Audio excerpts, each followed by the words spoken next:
Welcome back to the FFP. It's time to get into our Week 10 waiver wire pickups. It's going to be really straightforward. Going to talk about a ton of players as we get further into the season. I don't know about you, Rob, but this is more from me. We're talking about players who are maybe, we still want them to have value, so they're a little bit less available, but that means we're going to talk about a ton of them, and hopefully, a couple of those guys will then be available for you.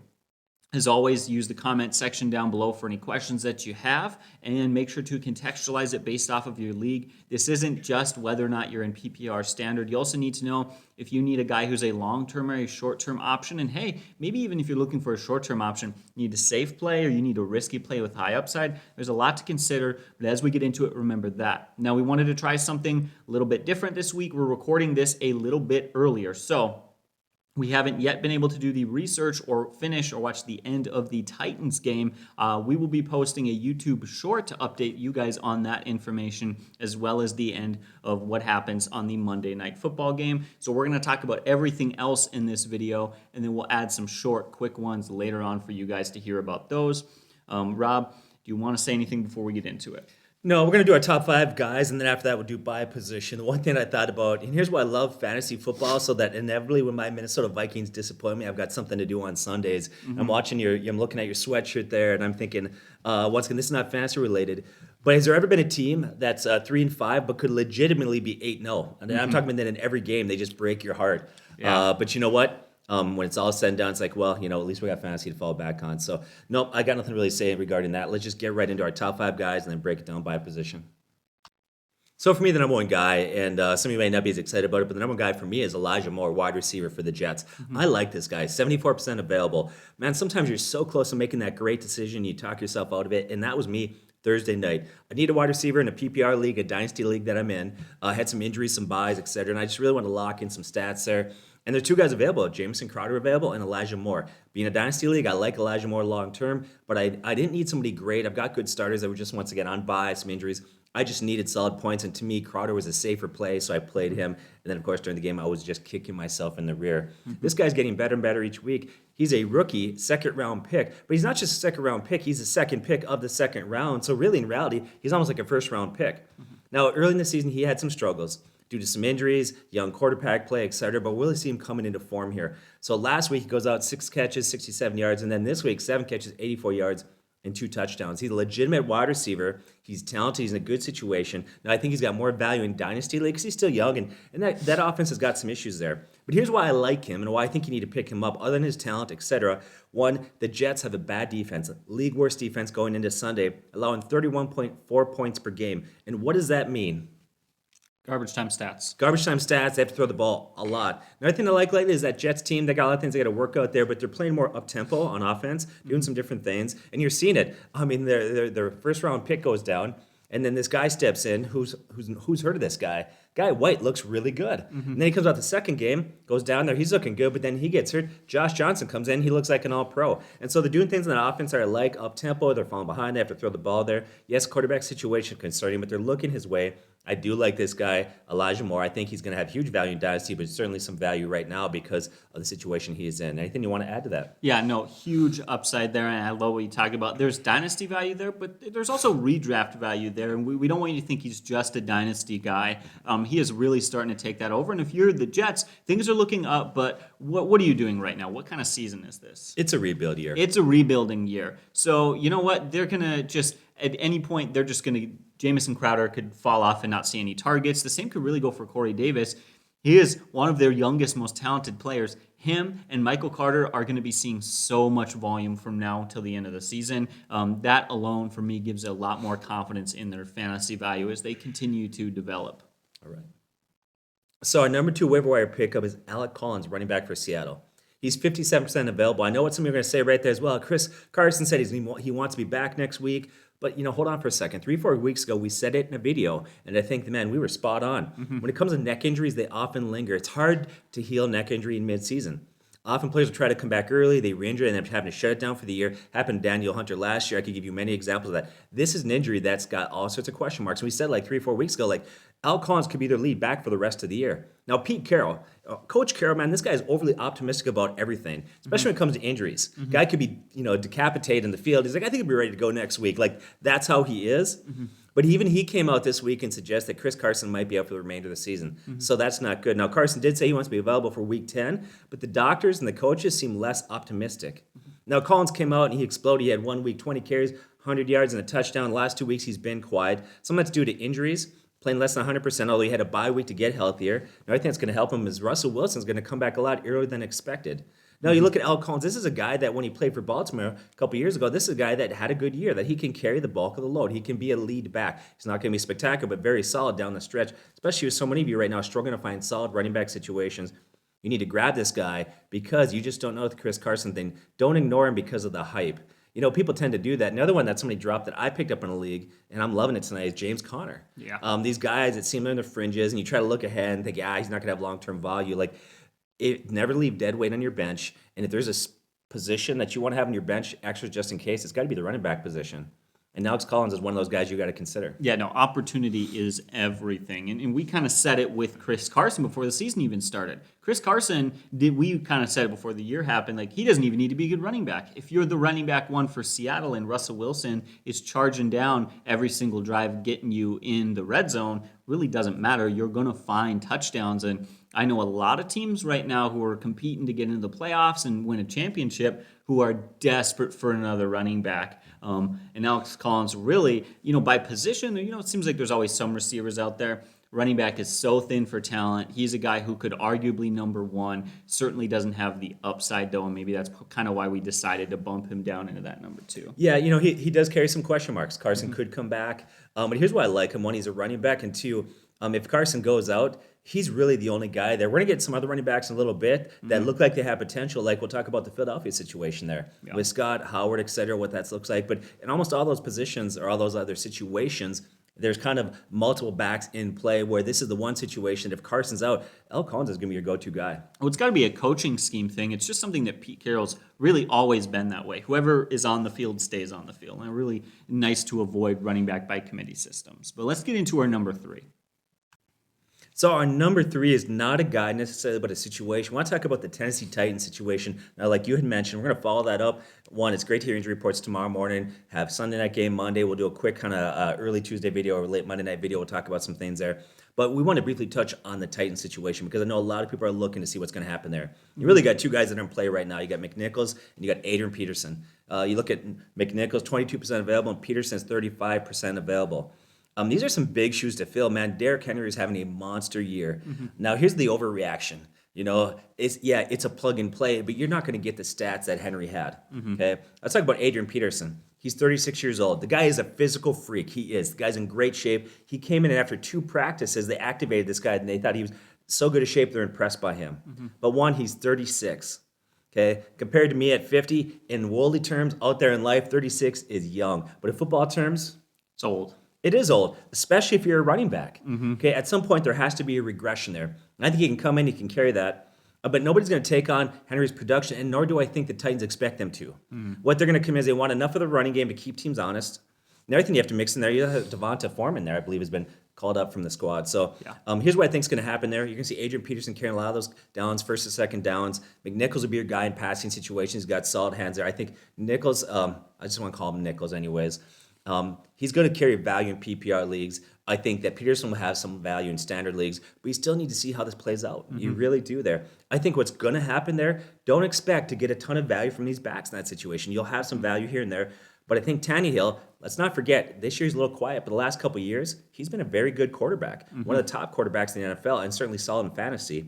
Now you got Brown and Jones getting healthier. I think what you're going to see in that offense is increased passing attempts and decrease in the run. They'll run just enough to keep defenses honest. So don't expect these guys to step in and get the numbers that Derrick Henry had. He's a very special player in his prime.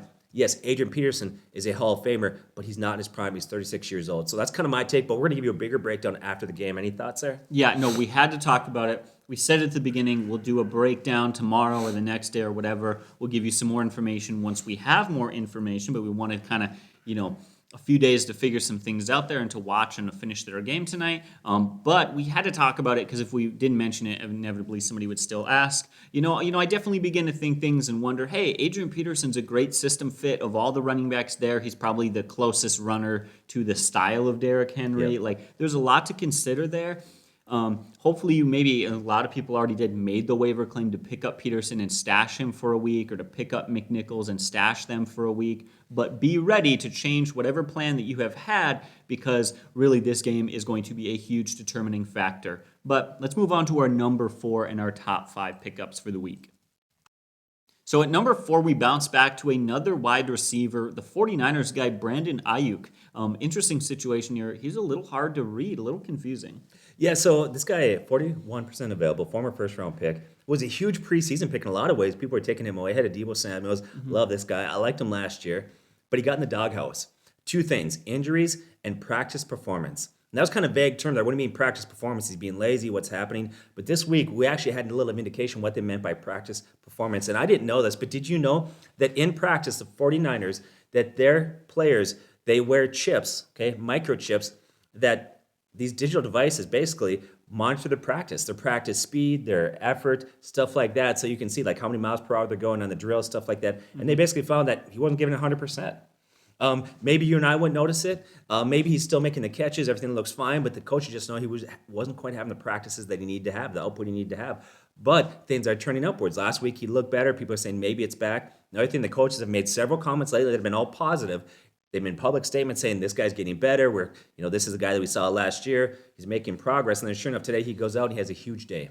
I think he ended up with like 8 catches, touchdown, quite a few yards. And this is a guy who's a former first-round pick. And so he's a very solid player. Now, the one downside of it is George Kittle came back, and, of course, Deebo Samuel is solid there. So I don't think you can lean on him to be a wide receiver 1. He's not going to be that. But from week to week, I think he's going to start to become a wide receiver 3 play that you can start to trust more and more. He's a guy that's got a ton of upside. So anything you want to add to that?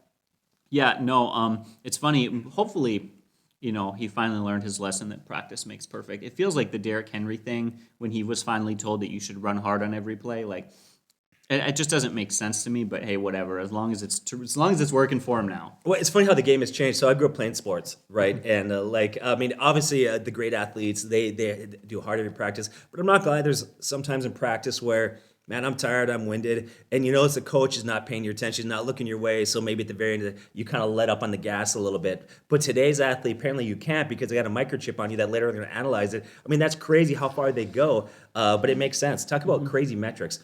Have any of you ever heard that before? But once again, that's what Coach Shanahan came out and said, so I had no idea that they did that. I know they did that, in game stuff, and that's how they track how fast they're going for next gen and all this stuff. But yeah, that's a little crazy. It feels like a tough work environment. It does, yeah. So now I want to look at the number 5. I'm going to talk about the field out for running back position, but primarily Jordan Howard. He's 88% available. You have Scott there, who's 37% available. But right now, Sanders is out. He's on IR. But even before he went on IR, he was disappointing. He was a guy that was struggling. For whatever reason, they were hesitant to use him. Now I want to go to Jordan Howard because he's the guy that I'm really kind of keeping my eye on right now. First couple years in the league with the Bears, he was a very effective, solid running back. Now, he does lack quality in the passing game. He doesn't have great hands, so if you look at him as a play, he's much safer in standard leagues. Now, moving forward, what's going to happen, I think even when Sanders does come back, for whatever reason, they were hesitant, but they have found something with Jordan Howard. He's run the ball very well. He went out there last week with them out. He had 12 carries, 57 yards, 2 touchdowns, and he got 25% of snap share in that committee with Boston and Gainwell. But if you watch last week's game, Gainwell, a lot of his carries came in a blowout game that were late in the game. They used Howard in early downs and Scott in passing downs. And this week, they leaned even stronger and heavily on Howard early in that game there. And so I think he's a guy looking forward that's going to get a lot. Going back the first 3 years for the Bears, if you forgot or if you didn't know, he averaged first 3 seasons 1,123 rushing yards per season. So this is a guy that's big, strong, physical. He can handle 20, 25 carries per game. Today goes out, he has 17 carries, 71 yards, and a touchdown. Now, he can be game scripted out if they fall behind, so that's one concern that I have there. But if you look at all these guys, the one concern I have with Scott's very similar type of player to Miles Sanders and Gainwell, whereas Jordan Howard specifically, he's different. He's a bull. He's a guy who likes to run between the tackles. He's very physical. And so I think he could keep that role moving forward, even with Sanders coming back, that you could see Howard getting, 12 to 15 carries every game, 75 to 80 rushing yards, and maybe throwing a touchdown there. Love him in standard leagues, not as high on him in PPR leagues. Yeah, and I'm happy we're talking about this in a waiver wire video. I don't know how you make the decision how to evaluate these guys in the start sit. Jordan Howard is worth a pickup in waiver wire. But I'm just happy we're not getting into the start sit stuff because it's a messy situation. It's hard to evaluate. He's got more than enough value. You need to pick him up, stash him on your bench, see how he performs. Maybe he takes over that backfield. Maybe, they continue to develop some things in this offense, gets more consistent, and he's the next, kind of like James Conner, where he's not super efficient, but he's just scoring every week. But again, luckily we're not dealing with that right now. He is more than worth picking up, and he's very highly available. All right, so let's get into the quarterbacks now. There's only a few guys to consider. I was just telling this to Rob. There was not a lot of fantasy value there out at quarterback. And, it's not anything to do with that there's not free agent talent. You said it. Even the big names are struggling, like Pat Mahomes, who once felt like a safe bet for 3 or 4 touchdowns. He's had some off games. There are some other examples. This week was full of some crazy blowouts. Can you think of any other ones? Yeah, a lot of crazy blowouts. I mean, what Jaguars did was shocking. There's a lot of insane things out there. Dallas getting pummeled. A guy that struggled out there is Josh Allen. Yeah. And so if you're a guy out there that picked a quarterback early, and by the way, if you followed our channel closely, you wouldn't have done that. But if you're foolish enough to do that, you got to be killing yourself because there's other quarterbacks that you typically pick up, but it killed you when your first round pick, Josh Allen, is laying an egg. But it was really a surprising week in the NFL. Allen had a bad week, and Mahomes had a bad week. Prescott and the Cowboys, man, they got just torched by the Broncos. That came out of left field. So again, here's a few options for you. Not huge on really anyone at this point, but one guy to consider is Carson Wentz. He is 40% available, and he's been playing a lot better lately. We've mentioned him in a few waiver wire videos in a row. But, if it ain't broke, don't fix it. Keep mentioning this guy. Yeah, here's the thing. We said in the preseason that he was going to have a good year. We broke it down. We said, Philadelphia fans, you're going to regret letting him go on. Now, the first couple of weeks, he struggled a little bit. People said, see, this is why they let him go. But I think the primary reason why he struggled in the preseason, he missed time with an injury. He was on a new team, with new players, new timing, new system, et cetera. You need that time, especially if you're a quarterback. Now we're seeing things are happening there. He's not just decent. He looks really good. Yeah. This is the guy that we looked a couple years ago that was an MVP candidate that looked really solid. So I like him. I think he's a guy that you could roll with, not just week to week, but moving forward every week. Yeah, absolutely. Here's the deal. Back-to-back games with 3 touchdowns, 6 games straight with at least 2 touchdowns. He is currently 8th in fantasy quarterback scoring this year, but since week 5, over the last 4 games, he's actually the number 2 fantasy quarterback in all of football. He has been phenomenal. His worst game in the last 6 games was 17 fantasy points. He's looking great. And part of that comes down to the fact that Jonathan Taylor's getting stuff done in the ground game, keeping teams honest. He's a really good pass catching back when they need it. And now he has Michael Pittman, who has emerged as a very legitimate, very safe, very solid possession wide receiver. He's got a big body, just so much to like there. Loving this Colts offense. Yeah, which fantasy site out there pushed Carson Wentz? Who would be stupid enough to do that? We did. We did. We are stupid. You're right. Just stupid enough, it just might work. Another guy to consider, I'll mention him briefly, is Ryan Tannehill. Again, recording this before the Titans game. He threw 3 touchdowns last week. You mentioned it. We don't know what we've got until we've seen this game, but again, heading into it, he might see a big boost in volume. He might see more throws and have more fantasy value. We're not saying the Titans are a better team without Derrick Henry. He'll probably throw more picks and they'll probably lose more games, but he's probably going to get more garbage time stats. He's probably going to throw the ball a lot more and see a ton more volume. He's had super low volume. In fact, last week he threw 3 touchdowns, but it wasn't even in his top 3 for most passing attempts on the year. He's always been a very efficient quarterback. We have short memories, okay? So back when Miami, he got drafted there and he had some struggles.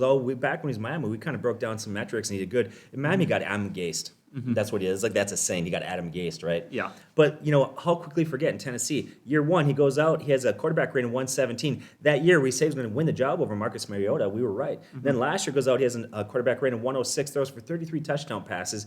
And now this year, I think, overshadowed by Derrick Henry. But this is a quarterback that can go out and win you games. And he's got great weapons. In fact, Julio Jones and Brown, when they're healthy together, is there a better 1-2 in the league? I don't know. I mean, there's a lot of competitors, guys like Vikings and Jefferson and Adam, but man, A.J. Brown is just a monster. How do you defend that guy? I don't. So love Ryan Tannehill. We'll see how this game goes. Maybe they lose their running back and he stinks, but we do have to mention it. I want to talk about one more quarterback. Again, not a ton of great options out there, but Matt Ryan is 45% available. Here's the deal. In 3 of the last 4 games, he has been top 12 in weekly fantasy finishes. In fact, he is the number 2 fantasy scoring quarterback just a couple of weeks ago. He's got 3 300-yard passing games. In fact, he has at least 2 touchdowns in 7 of his last 8 games, meaning he has a super safe floor. Patterson really stepped up last game. Russell Gage really stepped up. They struggled in one game after they lost Calvin Ridley. They did. But they've clearly corrected for that. It's really difficult in that first game. But they also threw a couple touchdowns to that Zacchaeus Olamide. They really worked those weapons in there. Matt Ryan has fantasy value. Again, he started off the season so bad that I think our perception on him has really been ruined. Yeah, so here's the thing. I'm just going to publicly admit this, and I think generally speaking that we are right. I think you got to play the numbers. You got to put your emotion aside, but every once in a while you have to also eat some crow. I'm going to eat some crow because I said that for the Falcons, it's a rebuilding year. Right now they're 4-4. They're playing really well. The other thing I said is Patterson, it's not going to continue. You know what? I think it's going to. I think he'll be a legitimate weapon the rest of the year. I was wrong about that one. And of course, he's got Kyle Pitts, who's an all-world tight end. The guy's so phenomenal. So he's got some weapons there. Yeah. So that's the quarterbacks there for you. Not a ton of options, but hey, you know what? With what we've seen from Josh Allen, what we've seen from Pat Mahomes, and a lot of these other star quarterbacks, apparently you only need a touchdown or two to have a good week. Up next, guys, now we're getting into the running backs, and the first guy we got to talk about has to be Ramondre Stevenson. Yeah, so 94% available for the Patriots. This guy looked great in the preseason. You actually had a man crush on him in the preseason, right? I did. If things didn't fall apart for my team, he'd still be on my team, but I had to get rid of him because everything went wrong. Yeah, you had a million injuries. So now what's happening is even early in the year, he didn't look all that great. The other thing, if you make a mistake, you fumble, you don't pick up a block and something like that, you get the doghouse quit if you're playing for the Patriots there. But each week he's getting better and better. And this weekend he looked really good. Good in the passing game. He looked explosive in the running game. He played better this week than Harris. So he's a guy you got to keep an eye on. He's young, looked good in the preseason. But I do want to caution you out there that even though he had a good week, I think he's somebody that you could put in your watch list or even a deep stash, especially in dynasty leagues. Harris is a good running back. In fact, Harris is a stud running back there, so that's still his team. But all you take is one injury, one fumble, or something like that happen, and 2-3 weeks down the road, suddenly you got a guy who's legitimate there. So keep an eye on him. The other thing that we mention quite often, we'll give you a bunch of running backs there. You're going to say, well, which one should I go after? Well, it depends upon what your need. Are you PPR? Are you Dynasty? Are you looking for a 1 week fill-in, some more long-term? So send us a message in the comment section. We'll tell you what to grab. Next guy I want you to consider is A.J. Dillon, running back for the Green Bay Packers. 35% available. Now, a lot of people kind of viewed him as a handcuff to Aaron Jones. But the last few weeks, he's kind of outperformed Aaron Jones some stretches. He's looking better and better. And you can see the Packers really are trusting him and relying on him more and more. He's a guy that's got to be stashed on your bench. He's no longer just a handcuff for me there in case Jones goes down. So keep an eye on him. Carlos Hyde. Now, you picked up Josh Robinson. By the way, I like Josh Robinson. That guy's legit. James Robinson. James Robinson. I would say wrong. James Robinson. I think going into next year, that coach has to seriously consider he should be your lead back. He does everything you ask him. He's very talented, very underrated. So for me, Carlos Hyde's only a start if he's out. Now, there's a question whether or not he could play this week. I think he will be back next week, which means Hyde has no value. But even when Hyde does play, you also have to consider the fact that he's not as efficient, not as effective as Robinson. But he's getting carries. I think today he got over 20 carries, around 60 yards rushing. So if you're really desperate, if James Robinson sits one more week, Carlos Hyde's 65% available out there. You could grab him. Another situation out there, this one is so tricky, is the Ravens running back situation. People keep saying they had so many injuries at running back, but all year long, their number one running back has been healthy, which is Lamar Jackson. But after that, who's it going to be? And early in the year, it looked like Williams. He started well, and then, of course, they went to Latavius Murray. The guy, to me, that's looking the best right now between Latavius Murray and Le'Veon Bell is Devontae Freeman. He's 81% available. He's been the most effective back overall, including Williams. He's overall effective when you talk about running the ball and in the passing game. Now, the concern that I have is coaches seem to still love Latavius Murray, so when he comes back, whether that's his next week or the week after, you might be looking at three-way running back by committee. But Freeman looked good. 13 carries today, 79 yards, 6.1 yards per carry, and a touchdown. He entered today with 5.5 yards per carry. And here's a running back that's always been good in passing situation. Now, unfortunately, Le'Veon Bell also had 11 carries today, and Murray should be back soon. So to me, if you got to go after a guy, if you're really desperate, I like Freeman. But I honestly don't like any of these too much because I do think that they've shown that they're going to go with a hot hand, whoever that happens to be in that moment. So Freeman's the guy that I like right now. Any thoughts on that? Yeah, no, it's one of those things. Injury clears that running back field up pretty well. I don't think statistically it's possible for them to have another injury at running back, but yeah. And He clearly was the number one running back last game from what I saw, hopefully from what you saw. But we'll see how long that lasts, what happens with Murray in that entire situation. And as always, it's a waiver wire video. We're talking about picking them up, not trusting them to be started in your lineup. And there's a big difference between those two. I hear it happen all the time. And I think the big fantasy mistake that we hear is this. Why would I pick him up? I know he's never going to make my starting lineup. That's the big mistake that we hear. Yeah, as your lineup is now, without bye weeks, without injuries, without disappointments. But 3 weeks from now, that could change, and he may not be on the waiver wire. Yeah, so that happened to me this week specifically because I have a bunch of quality running backs. A lot of them are on IR, they're injured. And I look like I had two stars. I was going to go with Mixon, and I was going to go with, I've got Montgomery on my bench, and I was going to go with Herbert, right? Mm-hmm. Well, then I started getting nervous because they talk about Montgomery may play tomorrow night. It could be a timeshare. That concerns me. And the guy in our league dropped Booker, running back for the Giants. He dropped him because he thought, well, Saquon Barkley, they're talking about him coming back. So I grabbed Booker, thinking I may not even need him. Well, sure enough, I felt more comfortable rolling with him, knowing he was going to get all the carries, and not have to worry about that situation come Monday night with Montgomery versus Herbert. And sure enough, Booker went out and had a good game. I won, scored a lot of points. So, yeah, after this week, I'm going to drop the guy. But, man, I tell you what, for 1 week, I'll take it. Yeah. So a couple other things to consider out there. If you are in PPR league, these are what I call PPR-specific plays. Two guys come to mind. They have very similar stats, styles of play. You would start as a flex play or as a running back two in deep PPR leagues. That's Ty Johnson, 85% available for the Jets. He's had 3 touchdowns in the last 4 games. He's averaging 59 receiving yards over the last 3 games. He's had 16 catches during that stretch. And he plays on a team that has a terrible defense that's always playing from behind. And he's not afraid. They're not afraid to give him carries. He had 1 game earlier in the year where he had 12 carries in 1 game. He's had 4 consecutive weeks of double-digit points in PPR scoring. So Ty Johnson's a guy that you could play. And the other guy out there that's like that, once again, you're not going to start this guy in standard leagues. You're not going to play him as your number 1 back. But if you need like a flex play, that's McKissick, the running back for the Washington football team. I'm getting used to saying that at some point. Don't say it. I know you're going to say don't say it. And so those guys to consider there. Another guy to keep an eye on that is also that Patterson, the running back. And a lot of that's contingent on Gibson, who's had that shin injury. He played through it. He did have a bye week, and it looks like he's going to play through it and be fine.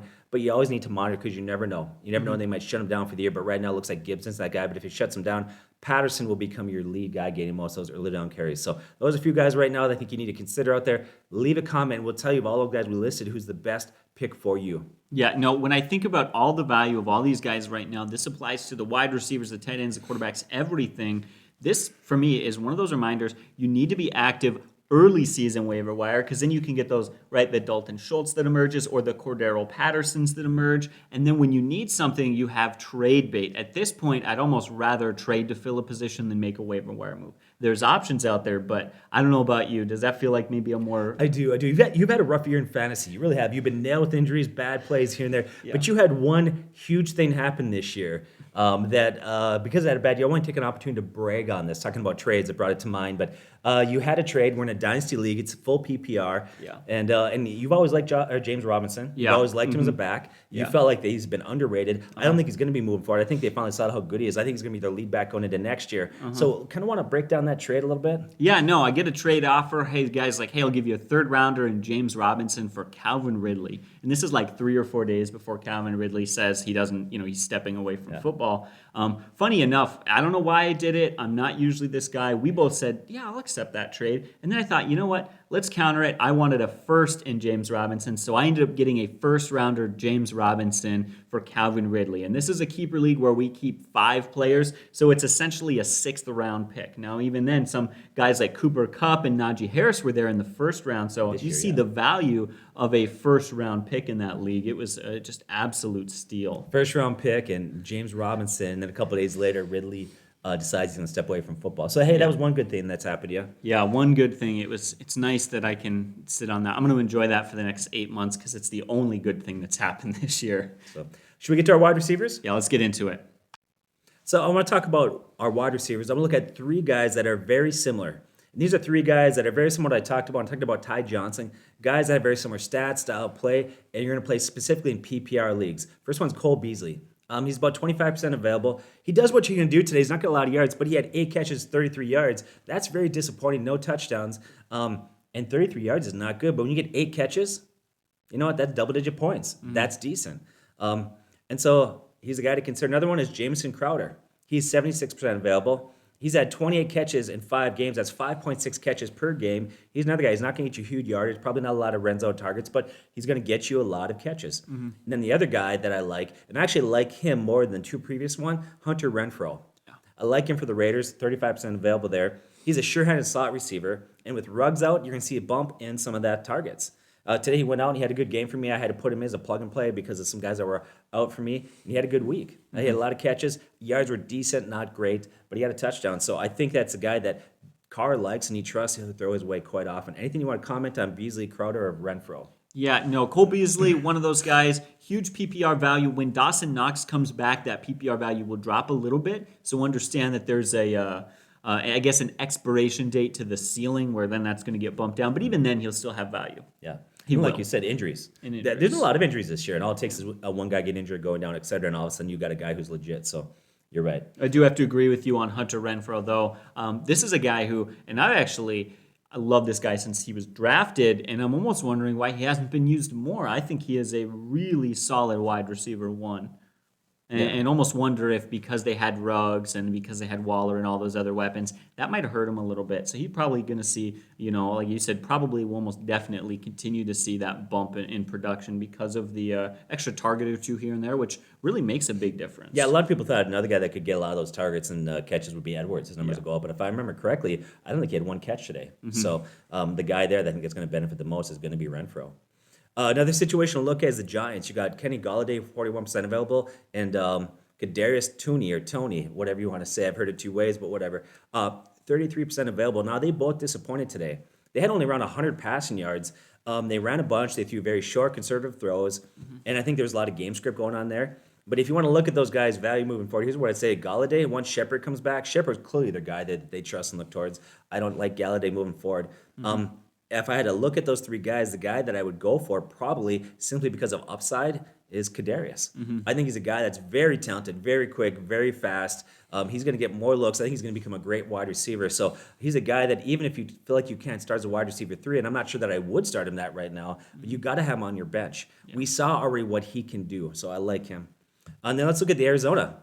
The Cardinals are, which by the way, man, that was a game that the 49ers needed. Yeah. And it was set up for them to do well. I mean, you had MVP quarterbacks out. Kyler Murray's out, and DeAndre Hopkins, his number 1 weapon, is out. Yeah, and they had a couple other injuries. And then Edmonds goes out. Yeah.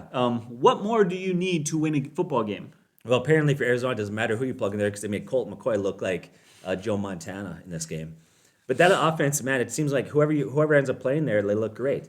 So you have to watch and see, does Murray come back? Is Hopkins miss another week? But you have Green, who missed today because of COVID. He's 52% available, and then there's Christian Kirk, 34% available. Now, the one concern I have is they all come back in the same week. They all devalue each other. Yeah. So you got to kind of sort that out. But it's typically unlikely that all these guys come back the same week. Usually one will come back, maybe another will sit one more week. We'll see. But monitor that. But if any one of those wide receivers sits, then the other wide receivers become very solid plays you have to look at.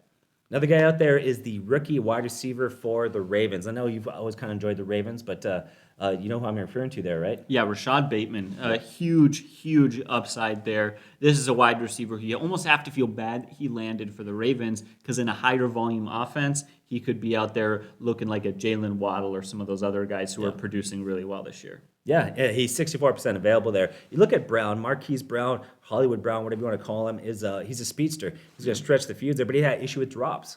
So they drafted Bateman, really be a possession receiver. He's really established himself as a reliable target for Lamar Jackson. Lamar Jackson trusts him, looks his way. Today goes out 5 catches, 52 yards. I think you're going to see those sort of lines moving forward. He is a little limited. His ceiling's a little bit lower because, like you said, the offense that he's in. But definitely a guy you need to grab in Dynasty. Yeah, I know. And he's, again, that ceiling problem goes away if there is an injury. If suddenly Marquez Brown is out, I wouldn't be surprised to see him get 12 to 14 targets in a game. If something happens to Mark Andrews. Or a lot of things there. Another guy out there to consider. Now, I'm not as hyped about him as many are, but that's Van Jefferson, wide receiver for the Rams, 68% available there. Yes, I know that Jackson left. Probably means a couple more targets. But I think to have consistent targets, you still have to remember that Woods is there, who's, by the way, been used more and more. His production's picked up. And then the guy, Mr. All-World, who, by the way, here's another guy that the moment he came in the league, we pushed this guy so hard. We said his metrics are amazing. He's so underrated, and that's Cooper Kupp. Yeah. So I like Van Jefferson. Like you said, he's an injury away from being a great wide receiver. Now, he does have upside. He's young. He was drafted, I think, last year. I think it was second round, something like that. So he's a guy you have to keep an eye on in that high-octane offense. But I wouldn't trust playing him now, but I definitely think he's a guy you should put on your bench if you have space. Another guy to consider, Russell Gage. This one, I don't know what to think. 84% available. He came into the year, as a lot of people thought, a very solid guy that might fall into that wide receiver 3 or 4 range. With Ridley out, though, you thought, okay, now he's going to have a huge bump. He was injured, missed some games, he came back, but then he had one game where he didn't even have a catch or a target. But then today, he had a really solid day there. Now you still have Pitts and Cordell Patterson there, so that kind of muddies the water. But I think Russell Gage, 2 out of the last 3 weeks, has been solid. Where do you kind of gauge him as far as his value? It's really difficult. It's hard to tell. I'm going to imagine that first game is the struggling offense, and you just don't know what it's going to look like, and you don't have time to prepare for what your team is going to look like in kind of that first game without Calvin Ridley. You get into the second game, that starts to be more realistic of what you're really going to see with them. He also had 2 touchdowns went to the Zacchaeus Olamide guy. That's not going to happen every week. And so when those 2 touchdowns go to Patterson and then maybe the extra one, that second one goes to Russell Gage, I think people are kind of scared off from him right now. I think his value is going to pick up. And in a couple of weeks from now, if you do have him on your roster, you're probably going to look pretty smart. Yep. Another guy out there, okay, first of all, the Cleveland Browns, now that Odell Beckham's gone, I mean, that offense is going to struggle. I don't think they can win any games or throw the ball at all. I mean, you just hear about Baker Mayfield he's really underrated. Yeah. And then they go out saying, what'd they do? They just crush Cincinnati and they look great. And one of the guys that look good out there that at times has flash and show potential is People Jones. Yeah. Wide receiver, there's 86% available there. Now, the concern that I have, you still have Jarvis Landry, and the real concern from my hat, I like this guy, but this is a run-first team. Mm-hmm. They are, especially when they get Hunt back. So it's a run-first team, but he's a guy you should definitely pick up and consider in deeper leagues. Definitely put him on your bench. A guy I want to actually talk you out of a little bit is Tim Patrick. Yeah. I think a lot of people are going to say, man, another good game, and this guy's been good. But one, Cortland Sutton is a solid guy there. And then they have Judy that's back. And Judy's their most talented wide receiver by far. Mm-hmm. Okay, I think that's not even something to negotiate there. Mm-hmm. And if you look at Patrick, he's only averaging 3.7 catches per game, and that was with a few games with Judy out there. Yeah. I tell you, he only had 5 targets, and that was with Noah Fant out. Mm-hmm. So he's a guy that, once again, can have value. I suppose you could put him on your bench, but I would be afraid to start him as a wide receiver 3 because I just need to see more consistent targets to trust him. Well, here's the problem. They have the second fewest points per game allowed. They're a good defense. They're a low-volume offense. They have no problem kicking field goals. They don't care if they're going to kick field goals. They have a very conservative quarterback. You've got 2 receivers ahead of him, a tight end who's ahead of him for targets. Oh, yeah, and then there are 2 running backs who together are going to run for 150-plus yards every game, and they're going to go out and get a couple of their own catches. It's just there is no way it's just too many mouths to feed in that offense to the point where even I love Judy, but I just don't know what his ceiling is right now with everything going on there. Yeah. And I think another thing that hurts on that, you hate to say this, but Denver's defense is very underrated. Their defense is very good, which means they don't get a lot of high-scoring games. So just somebody you need to kind of keep an eye on. I would kind of bring down that value a little bit. Well, funny enough, it was interesting that they traded away Von Miller, and you know what? They looked just fine without him. Yeah, they did. So I think that's it for wide receivers. Once again, leave a comment there. And now we're going to move on to, I think you have tight ends. Yep.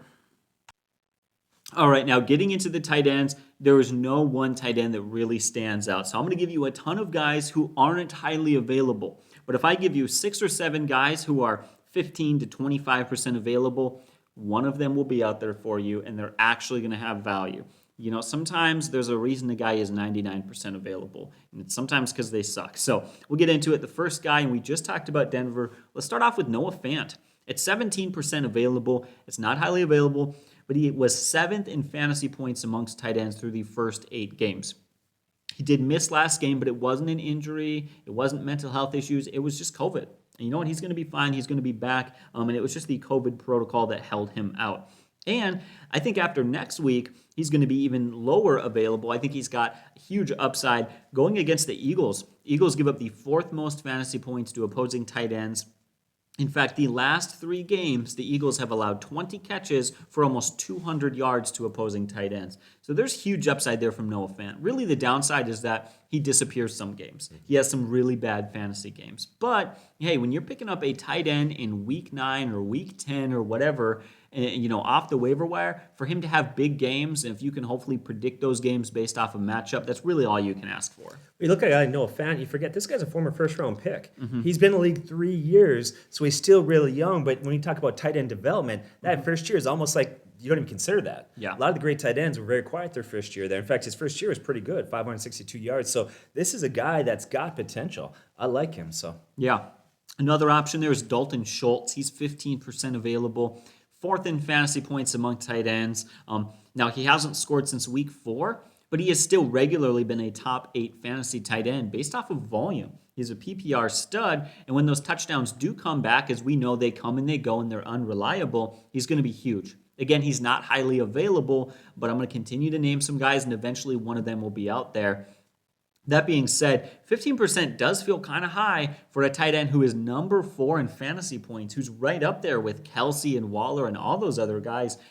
That does seem pretty high. I mean, I don't know about you, but if I were in a league, any leagues that I'm in, he's going to be owned in. Because if somebody drops him, I am picking up. There's no way that I'm going to let him sit on waivers. But Dawson Knox is 32% available. He's been out for a couple of weeks as he broke his hand and had surgery, but he is going to be back in the next couple of weeks. And when he does, he has huge fantasy value.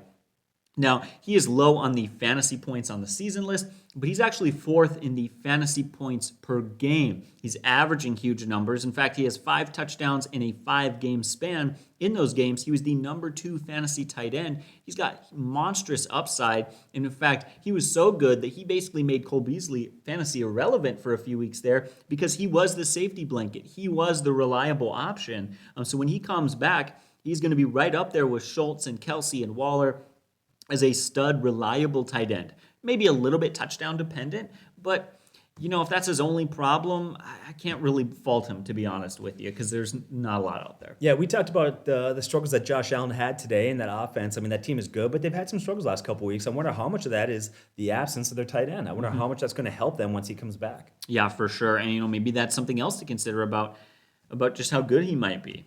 And a lot of tight ends are touchdown dependent. So is our next guy, Hunter Henry. Hunter Henry is 21% available, and all of his value is from touchdowns. He has 5 touchdowns in the last 6 games. In fact, since expanding his role in week 4, he is 7th in tight end scoring. Again, highly touchdown dependent, but what are you going to ask for at this point? He's not, this huge stud who's going to rack up tons of yards. But he's been one of those key pieces that has helped Mac Jones and this Patriots offense really develop. They're starting to look like a playoff contender, which is, you really would not have guessed that a while ago, coming out week 1 or week 2. Isn't it weird to think that it's a knock when you consider somebody who's touchdown dependent?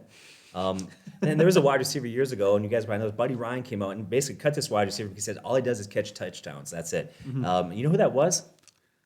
Chris Carter. Chris Carter. Yeah, well, first of all, he does more than catch touchdowns. But if that was it, I mean, is that really a bad thing? Yeah. So another tight end, 14% available, is Zach Ertz. Last game, not even going to talk about it. Kyler Murray's out, Hopkins is out. Right, we're not going to be seeing that for the rest of the year. So I just want to focus on the 3 games that he has played with the Cardinals with Murray in the backfield. He scored in 2 out of those 3 games, and he was the tight end number 4 since being added to the Cardinals offense. Very, very productive, a very reliable piece to that offense. And they've had some banged up injuries to those wide receivers, so there's some definitely value there. Now, some more highly available guys. Tyler Conklin, 72% available. He's actually a pretty solid PPR option. He has 14 targets and 10 catches and averaging 58 yards over his last 2 games. He's been very productive. Now he plays the Chargers, giving up the 3rd most fantasy points to tight ends. In fact, they're the team that allowed David Njoku to go 7 for 7, 149 yards and a touchdown. That shows you how vulnerable they are to tight ends. If you need a kind of spot start this week, I might look for Conklin as a kind of a high gamble, but it might be worth it. It might pay off. Also, Dan Arnold, 17 targets, 12 catches over the last 2 games. He's averaging 64 yards over those games. In fact, in week 8, he was the number 2 fantasy tight end. He is a really key piece to that Jaguars offense. You can tell that Trevor Lawrence sees him as his safest and most reliable option, and that is going to continue his production. Rob, do you have anything you want to add to that? No, there's one tight end. I don't know if you have any. Do you have Evan Ingram on there?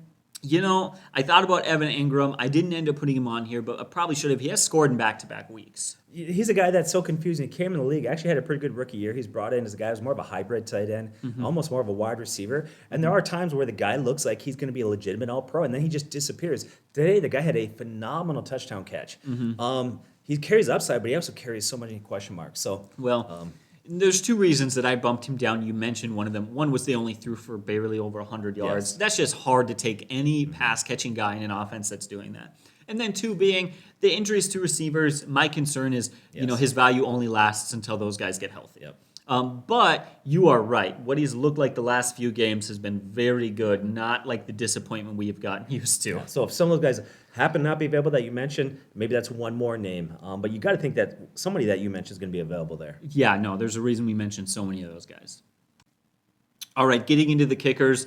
They're not fun. They're not exciting. We'll go through it quickly. But if you've watched our channel before and you've watched the waiver wire before, you know what I'm about to do. I'm about to give you a list of like 15 good options because apparently people just draft a kicker and then they don't make waiver claims the rest of the year and they just stick with whoever they have. Nick Folk is 22% available. He's number one in kicker scoring on a team that has a great defense, a good enough offense, and a coach that loves to kick field goals.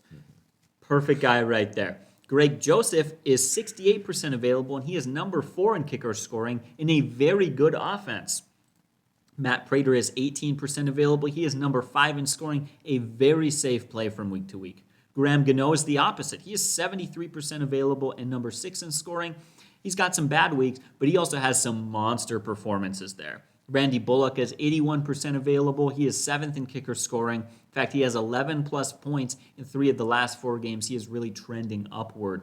But the list doesn't end there. It just goes on and on and on. Zane Gonzalez has value, Daniel Carlson, Evan McPherson. There is a super long list of kicker options that are out there for you. There's a reason we're not going to go in depth on them. One of them being it's boring, but really two being take your pick. You have tons of options out there. If you are making a move for a kicker, you shouldn't be worried about it. So really that simple. Yeah, I got nothing to say to the kickers except that kickers matter. I have won and lost games by a couple points here and there. So I know that it's not fun, exciting, but you know what? I've won games where my wide receivers and running backs didn't do much, but my quarterback had a good game, my kicker, my defense, and that put me over the edge. So kickers do matter. Yeah, it's so funny. Someone said to me at church, Mike, said, I lost by 0.1 point. How disappointing is that? And he's like, look at my roster. I made all the right starts. The right running backs were in, the right receivers were in. He's like, there's nothing I could have done. I looked at his kicker, and his kicker had like 3 points this week. And I thought, there you go. That's what you could have done. I didn't say it to him, but it's so funny how we just ignore the position. Yep. Let's move on to our defenses, though. Very similar situation. All right, getting into the defenses, very similar to the kickers. What about number 2 in fantasy scoring, the Cardinals defense? They're 24% available. They are 2nd in the NFL with 8 forced fumbles. They're a surprisingly physical defense, and they put up a ton of points on the 49ers without their starting quarterback, without their top receiver, without one of their running backs, banged up across the board. And we've said it before, one of the greatest producers of a good fantasy defense is a good offense, and that is exactly what the Cardinals have. They're basically out there for 1 in 4 of you. They're a great option. The Saints are 14% available, and they're 3rd in fantasy defensive scoring. They have 3 games with 15 or more points. They're tied for 2nd with 11 interceptions, and they're allowing just 73 rushing yards a game. I believe that's fewest in the NFL. They're a really stout defense right now. The Colts are 10% available. They're number 4 in scoring. They lead the NFL in takeaways. They're allowing just 4 yards per carry. They're a good defense. Now, you've said it. You started them the 1 week that they didn't have a good fantasy week, and so they've had some kind of ups and downs. But this team as a whole is figuring themselves out. It's really fun watching and honestly kind of rooting for the Colts lately. Other options are the Broncos, 53% available. They looked fine without Von Miller this week. They've given up the 2nd fewest fantasy points per game. In fact, to get this, last game versus the Cowboys, they held Amari Cooper, CeeDee Lamb, and Ezekiel Elliott for a combined rushing and receiving total of 136 yards. Well, that's because Cooper Rush was starting at quarterback, right? Nope. What? Dak Prescott was Dak back. Prescott. Like, you would think that's what it was, right? But no, it was Dak Prescott. What's funny, you should joke about that. I actually thought that. I thought, man, they stunk. And I'm like, well, it was Cooper. I'm like, I should check that. And I checked and I was like, oh, wow. I don't even know what to say right now. Denver, seriously underrated defense. You got to love what they're doing there. And ultimately, they're fifth in defensive scoring. 20% available are the Buccaneers. They're the toughest run defense in the league. They're allowing just 3.9 yards per carry. The Patriots, they're 11% available. Their last 3 games, they have been on fire over that span. They have, put up 10, 11, 20 points against some really good teams. Or what about the Titans? They've been really good the last couple of games. The Eagles and the Vikings, there's tons of options. Again, just one of those things where people are not paying enough attention to it, but you've got picks to take. One of them I actually really like is the Titans. That defense has really turned some things around lately. Once again, we love having you guys join us. Thank you so much. Here's what you can do to do us a favor. Subscribe, like, share the videos, you name it. And even more than that, make a comment. We'd love to hear your thoughts, ideas, opinions. We'd love to dial down deeper on some of the questions that you might have. There's only so much you can cover in a video. Once again, thanks so much for joining us. From all of us at FPP, God bless and take care.